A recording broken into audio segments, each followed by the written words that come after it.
So hello guys, welcome to my YouTube channel. In this video we will cover Unit 3 Coordinate System PYQs. Previous videos में मैंने आपको इसकी explanation दी थी पूरे chapter की। अब उन्हीं पे बेस्ड हम MCQs पढ़ेंगे। अगर आपने एक्सप्लेनेशन देख ली थी तो ये आपसे MCQs आसानी से हो जाएंगे। सो क्वेश्चन नंबर 1 क्या कहता है, which of the following is incorrect. इनमें से क्या चीज़ आपकी सही नहीं है। तो मैंने आपको बताया था I.I 1 होता है, I.J 0 होता है। तो जो सेम होते हैं वो 1 और जो डिफरेंट हैं वो 0। तो आपका सेम जो है वो तो 1 है। अब सी ऑप्शन में देखो आपका इनकरेक्ट है। ठीक है, क्यों है? क्योंकि R cap dot theta cap दोनों ही क्या है, डिफरेंट है। इनका आंसर आना चाहिए था 0, बट क्या गिवन है, 1 गिवन है। उसके बाद आते हैं क्वेश्चन नंबर 2 पर, which of the following is cylindrical coordinate system. इनमें से कौन सा सिलेंड्रिकल कोऑर्डिनेट सिस्टम है? तो डी ऑप्शन है। मैंने आपको बता रखा है सिलेंड्रिकल कोऑर्डिनेट सिस्टम के कोऑर्डिनेट्स कौन से होते हैं, आर थीटा जेड होते हैं। ठीक है, तो आप इनको किसी भी तरह से डिनोट कर सकते हो। 4 तरीके लिख रखे हैं मैंने। अब आता है question number 3, the range of variables of spherical polar coordinate system. तो ये मैंने आपको अपनी वीडियो में बताया था एक्सप्लेनेशन वाली। क्या होता है, आर का होता है 0 से इन्फिनिटी, थीटा का 0 से पाई एंड फाई का 0 से 2 पाई। आते हैं क्वेश्चन नंबर 4 पे। तो क्वेश्चन नंबर 4 क्या कह रहा है कि आपको पॉइंट गिवन है। ठीक है, गिवन है सिलेंड्रिकल कोऑर्डिनेट का, तो आप वो लिख लोगे। फिर आपको निकालना है उसको कार्टेशियन के लिए। तो आपको रिलेशन पता होना चाहिए। कार्टेशियन के लिए आपका XY Z होता है और सिलेंड्रिकल के लिए क्या होता है आपका रो थीटा जेड। अब रो थीटा जेड XYZ इनका कोई रिलेशन था आपका x equals to rho cos theta, y equals to rho sine theta and z equals to z। ठीक है, तो अब आप रो की वैल्यू पुट कर लो 4 और थीटा की वैल्यू 45 डिग्री। तो आपकी XYZ की वैल्यूज आ जाएंगी। कॉस 45 और साइन 45 दोनों ही क्या होते हैं, 1/√2 होते हैं। फिर आप पोजीशन वेक्टर लिखोगे, R vector equals to XI cap plus YJ cap plus ZK cap. फिर आप XYZ की वैल्यूज पुट कर दोगे तो आपका आंसर आ जाएगा ए ऑप्शन। फिर आता है question number 5, the transformation from Cartesian coordinates XY to polar coordinates R theta. आपको क्या करना है, XY से आर थीटा में ट्रांसफॉर्मेशन करना है। तो कर लो, आपको पता होगा x equals to R cos theta होता है, y equals to R sine theta होता है। तो ये चीज़ मैं आपको एक्सप्लेनेशन वाली वीडियोज़ में सब अच्छे से बता चुकी हूँ, ये आपको याद होने चाहिए। उसके बाद आता है क्वेश्चन नंबर 6, आपको ट्रांसफॉर्मेशन करना है XYZ का आर थीटा फाई में, तो वो भी रिलेशन पता होगा, ए ऑप्शन। उसके बाद है क्वेश्चन नंबर 7, आपको पॉइंट्स गिवन है XYZ की वैल्यूज़ में। ठीक है, अब आपको सिलेंड्रिकल में निकालना है। तो इस बार आप निकाल लोगे रो थीटा जेड। अब इनका रिलेशन क्या होता है, देखो 2 रिलेशन है। एक तो XYZ का है आपका रो थीटा जेड में करने के लिए, एक आपका रो थीटा जेड का है जो कि XYZ में होगा। तो इस बार आप रो थीटा जेड का लगाओगे तो रो का क्या होगा, √x² plus y² plus z²। Theta का क्या होगा, tan इनवर्स y/x और z का z। अब आप क्या करोगे, रो वाले में XYZ की वैल्यू पुट करोगे, √3 आ जाएगा। ऐसे ही थीटा वाले में y और x की वैल्यू पुट करोगे, tan इनवर्स 1 आएगा। और 1 की वैल्यू क्या होती है, tan के टेबल में tan 45, तो tan इनवर्स से tan कैंसिल, 45 डिग्री आ जाएगा आपका थीटा। और z आपका 1 है। देखो ये चीज़ मैंने आपकी पूरी एक्सप्लेनेशन कर रखी है, यहाँ पर जो समझाया है वही चीज़ लिखी है। अब आता है क्वेश्चन नंबर, सो अब आपका इस तरह से ये ऑप्शन नंबर फर्स्ट हो जाएगा, ए ऑप्शन।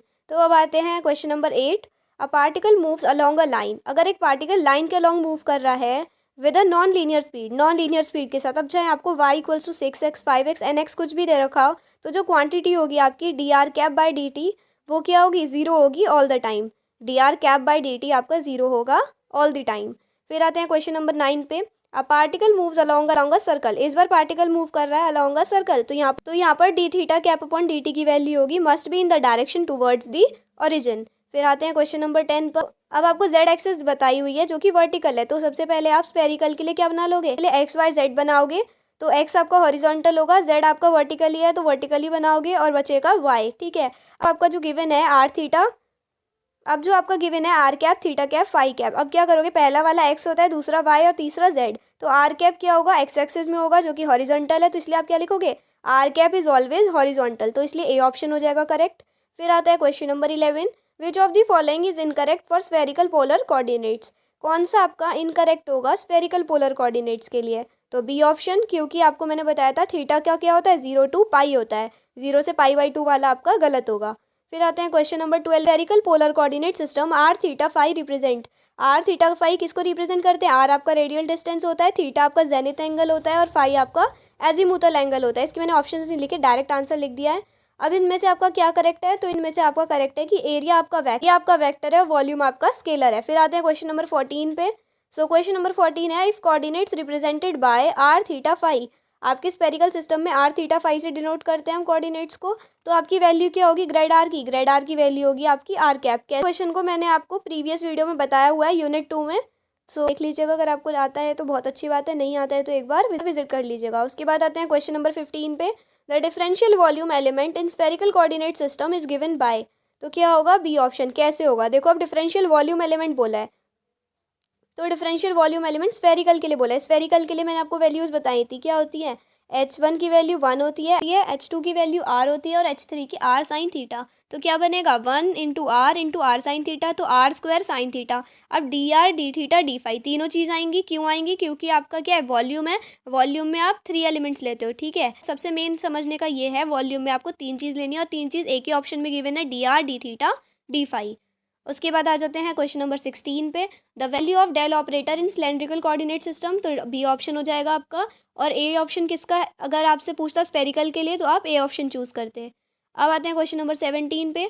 स्केलर फैक्टर कौन है, एच है, इन स्फेरिकल कोऑर्डिनेट सिस्टम। तो स्फेरिकल कोऑर्डिनेट सिस्टम में अभी मैं आपको बता के चुकी हूँ, बी ऑप्शन करेक्ट हो जाएगा। H1 की वैल्यू 1, H2 की R और H3 की R sine theta. A option के लिए आपका सिलेंड्रिकल होता और सी ऑप्शन के लिए कार्टेशियन होता। ये सब मैंने इसलिए बता दिया जिससे आपके एक ही क्वेश्चन में काफ़ी सारे पॉइंट्स क्लियर हो जाएंगे। उसके बाद आते हैं क्वेश्चन नंबर 18 पे। तो रेडियल एक्सेलरेशन कंपोनेंट बताना है आपको प्लेन पोलर कोऑर्डिनेट्स के लिए। तो रेडियल एक्सेलरेशन कंपोनेंट मतलब कि आपका जो आर कैप वाला कंपोनेंट था, तो आर कैप वाला कंपोनेंट में आपका क्या था, ए ऑप्शन वाला था, R double dot minus R theta dot square. I hope आपने ये याद कर लिया होगा, तो आपको ये पता होगा। अब आते हैं क्वेश्चन नंबर 19 पर। Which of the following observer is inertial, इनमें से कौन सा ऑब्जर्वर इनर्शियल है। तो इनर्शियल का मतलब कांस्टेंट। मैंने आपको इनर्शियल और नॉन इनर्शियल दो फ्रेम ऑफ रेफरेंस समझाए थे। तो इनर्शियल में क्या था, जो आपका लॉ फॉलो करता है न्यूटन का, और नॉन इनर्शियल जो लॉ को फॉलो नहीं करता, न्यूटन्स लॉ। तो आपका न्यूटन्स लॉ क्या होता है, जो अगर रेस्ट पे है तो रेस्ट पे रहेगा, मोशन में है तो मोशन पे रहेगा, जब तक कि उस पर कोई एक्सटर्नल फोर्स अप्लाई नहीं होता। तो यहाँ पर क्या आ जाएगा, driver in a car moving with a constant velocity, constant velocity से मूव कर रहा है, ठीक है, एक्सटर्नल फोर्स नहीं लगा तो वो चले जा रहा है कांस्टेंट वेलोसिटी से। तो डी ऑप्शन हो जाएगा। फिर आपको करेक्ट स्टेटमेंट चूज करना है, तो डी ऑप्शन हो जाएगा, क्योंकि ऊपर वाले में लिखा है inertial frame is rotating. Inertial frame क्या होता है आपका, नॉन रोटेटिंग होता है, रोटेट नहीं करता।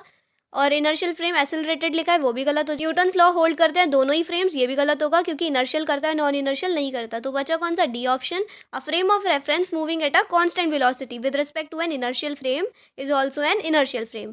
सो अब आते हैं question number 21 which is the last question. अर्थ कैसा है आपका, अर्थ एक नॉन इनर्शियल फ्रेम है, ठीक है, जो कि न्यूटन्स लॉ को फॉलो नहीं करता। सो मिलते हैं नेक्स्ट वीडियो में नेक्स्ट कंसेप्ट के साथ। Thanks for watching.